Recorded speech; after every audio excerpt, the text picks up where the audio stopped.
আমার মেয়েটা আমাদের কওমি মাদ্রাসার হিসেবে কুদুরি জামাত, মানে অষ্টম শ্রেণী ধরেন সর্বোচ্চ, এই হিসাবে পড়ে কুমিল্লা কোটবাড়ি।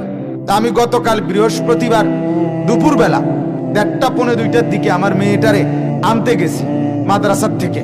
ওইখানে একজন আমার ঘনিষ্ঠ আলেম সমবয়সী, উনি বলতেছেন, হুজুর আপনি নিজে আসলেন কষ্ট করে, এই ব্যস্ততার ভিতর দিয়েও আপনি নিজে আসে মেয়েকে নিতে হইল। তা আমি বললাম, দেখেন আপনি এটা কি বললেন, আপনি জানেন না এটা আমার মেয়ে, তার আখলাকের দিকে নজর রাখা এটা তো আমার জিম্মাদারি। আমি তো আজ পর্যন্ত কোনোদিন ড্রাইভারকে আনতে বলি নাই, আমি আনছি হয়তো, অথবা আমার ছেলে গেছে, কোনোদিনও শুধু ড্রাইভার নিয়ে আসে নাই আজকে পর্যন্ত, না কোনোদিন, হতেই পারে না। এটা তার আখিরাতের ব্যাপার, আখলাকের ব্যাপার। তাহলে এই যে ফিকিরটা আমার জিম্মাদারি, তাহলে বাজার করা, এরপরে তার জন্য প্রয়োজনীয় জিনিসপত্র ক্রয় করা, এটাও যেমন দায়িত্ব, তার আখিরাতের ফিকির করা এটাও আমার দায়িত্ব। আমরা যদি এই কথাটা মিলাইতে পারতাম নিজেদের মধ্যে, স্ত্রী আমার দুনিয়ারও আখিরাতেরও, ছেলে আমার দুনিয়ারও আখিরাতেরও, মেয়ে আমার দুনিয়ারও আখিরাতেরও, আর সংসারের মূল ফিকির স্ত্রী ছেলে মেয়ের দিনদারি, তাদের সুস্থতা, তাদের নিরাপত্তা, তাদের আরাম আয়েশ দোনো জায়গায় দুনিয়া আখিরাতের, এটাই হলো মেন জিম্মাদারি, এটাই হলো প্রধান দায়িত্ব। আল্লাহ নবী সাল্লাল্লাহু আলাইহি ওয়াসাল্লাম এটাই বুঝাইছেন, ওয়াকুল্লুকুম মাসউলুন আন রাইয়াতিহি, তোমাদের প্রত্যেকেই তোমাদের অধীনস্থদের ব্যাপারে জিজ্ঞাসিত হবে। আল্লাহ তাআলা জিজ্ঞেস করবেন, তোমার স্ত্রী যে বাজারে বাজারে ঘুরছে, তুমি কোথায় ছিলে? তুমি কি বেডই না প্লাস্টিক, সেটা বলো। তোমার মেয়ে যে সারা রাত আরেক ছেলের সাথে কথা বলছে, তুমি কোথায় ছিলে? তুমি মানুষ না পায়জামা, সেটা কও। জবাব দিতে হবে আল্লাহ তাআলার কাছে। নজরদারি জরুরি। আমি বলছিলাম, একদিন আমি মাদ্রাসার থেকে বাসায় আসছি, তখন 16-17 বছর আমার বয়স হবে। তা আমার বাসার বারান্দায়, আমাদের কুমিল্লা ঠাকুরপাড়া বাসা, বাসার বারান্দায় আমি মোড়ার মধ্যে বসছি, ওই বাসার দিকে তাকাই, এমনি বইছি, তাকাই নাই, আমি বইছি মাত্র। আমার আম্মা, আমার পুরা মনে আছে, আমার মা আমার সাথে সাথে রান্নাঘর থেকে ডাক দিয়া বলছে, আনিস মোড়া ঘুরাইয়া মার দিকে ফিরাবো, মানে আম্মার দিকে তাকাইয়া বসতাম, মোড়া ঘুরাইয়াব। তো ঘুরাইয়া আমি মারে বললাম, মা কি হইছে, সমস্যা কি, কি তো হইছে? ওই বাসার কাজের মেয়ে এদিকে তাকাইয়া রইছে জানালা দিয়ে।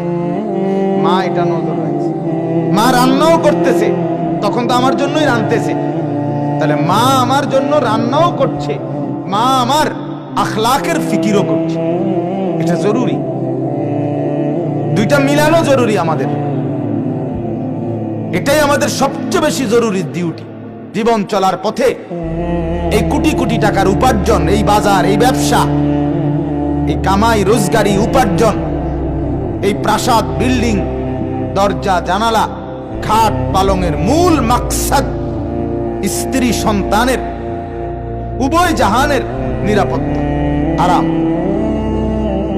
বিল্ডিং এর কারণে হয়তো দুনিয়ার ঘরে ঠান্ডা লাগবে না, কিন্তু কবরে গেলে বলেন, আপনি ঘরে না টাইলস লাগাইলেন, ঘরে না হিটার লাগাইলেন, ঘরে না এসি লাগাইলেন, কিন্তু এই যে কনকনে ঠান্ডা, এখন আপনাদের যাদের সন্তান কবরে আছে, আপনারা বলেন এখন কি ইন্তজাম করছেন?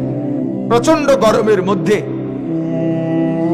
যাদের স্ত্রী কবরে, ছেলে মেয়ে কবরে, বলে না তারা কি ব্যবস্থা করছে, কি ইন্তজাম করছে? এই ঘর যত মজবুতি বানান না কেন, এই ঘর তো মানুষকে টিকাইয়া রাখে না, ঘর ছেড়েই মানুষ একদিন চলে যায়, ঘর ছেড়েই চলে যায়।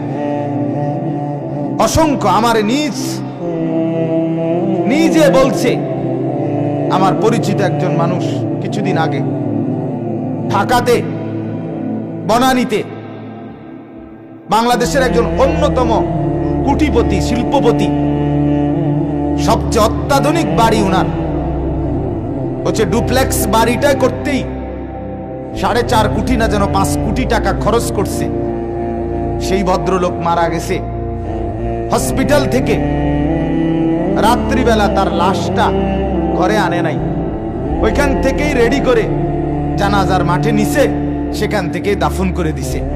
এক বেলার জন্য আর ওই ঘরে জায়গা দেয় না। এটাই তো সহজ কথা, এটাই তো বাস্তবতা, প্রতিদিনকার সত্য কথা, প্রতিদিনকার দৃশ্য, এটা জাজ্জল্যমান বাস্তবতা এটা। অতএব আপনাদের কাছে আমি এটাই বুঝাইতে চাইলাম, প্রথম প্রত্যেকেই ফিকির করেন।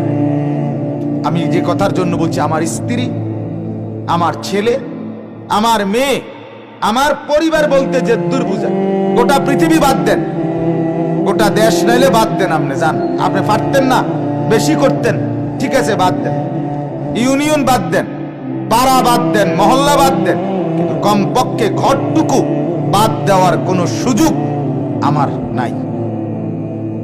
আমার স্ত্রী ছেলে মেয়ের ব্যাপারে আপনি গাফলতি করা, খামখেয়ালি করা, এদিক থেকে দৃষ্টি ফিরাইয়া রাখা, এই সুযোগ ইমানদারের, মুসলমানের নাই। যদি আখিরাতের মুক্তি পেতে চান, যদি জাহান্নাম থেকে বাঁচতে চান, তাহলে স্ত্রী সন্তানকে সহ দিনদারির উপরে রাইখা এরপরে বাঁচতে হবে। তারা নামাজ না পড়লে আমি কীর্তার, আমি কি করবো? আমি ছেলে নামাজ না পড়লে, মেয়ে নামাজ না পড়লে আমি কি করবো? আপনি কি করবেন মানে আপনি দেখবেন কবরে গেলে আপনারে কি ফিডাটা ফিডে, আপনি শুধু চাইয়া না থাকবেন। আপনি হাসরের মাঠে না দেখবেন আপনারে কি ফিডাটা ফিডে, আপনি তাকাইয়া না দেখবেন। আপনার এই খামখেয়ালি, ফাকনা আলাপ, রসিকতা, ঠাট্টা, তামাশা, এগুলো আমার সাথে না আপনি বললেন, আর সে আজিমের মালিকের সামনে কেমনে বলবেন? কথা বলেন না। ফেরেশতার সামনে কিভাবে বলবেন? পারবেন বলতে? এসব তামসার কথা। আমি বুঝি নাই, আমি জানি না, এসব বলার সুযোগ হবে? মুসলমান আবার জানে না কেমনে, ইমানদার আবার না জানে কেমনে? ইমানদার তো মূর্খ হয় না, মুসলমান বেকুব হয় না, মুসলমান জানে না, এটা কোনো মুসলমানের পরিচয় হতে পারে না। যে নবী সাল্লাল্লাহু আলাইহি ওয়াসাল্লাম বলেন, তলাবুল ইলমি ফরিদাতুন আলা কুল্লি মুসলিম, দ্বীনের প্রয়োজনীয় ইলম তলব করা, জেনে নেওয়া, খুঁজে নেওয়া, বুঝে নেওয়া, যখন যার সামনে যায় সে সম্পর্কে ইসলামের বিধান জেনে নেওয়া আল্লাহর নবী বলছে প্রত্যেক মুসলমানের উপরে ফরজ। আপনি গাফলতি করলেন কেন? আপনি গাফলতি, আপনি বিয়ে করবেন, বিয়ের আগে বিবাহের মাসআলা আপনার জানা আপনার জন্য ফরজ। আপনার ছেলে হবে, আপনার মেয়ে হবে, স্ত্রী সন্তান সম্ভবা, গর্ভবতী, এই মুহূর্তে আগত সন্তানকে নিয়ে আপনাকে কি করতে হবে এটা জেনে নেওয়া আপনার উপরে ফরজ।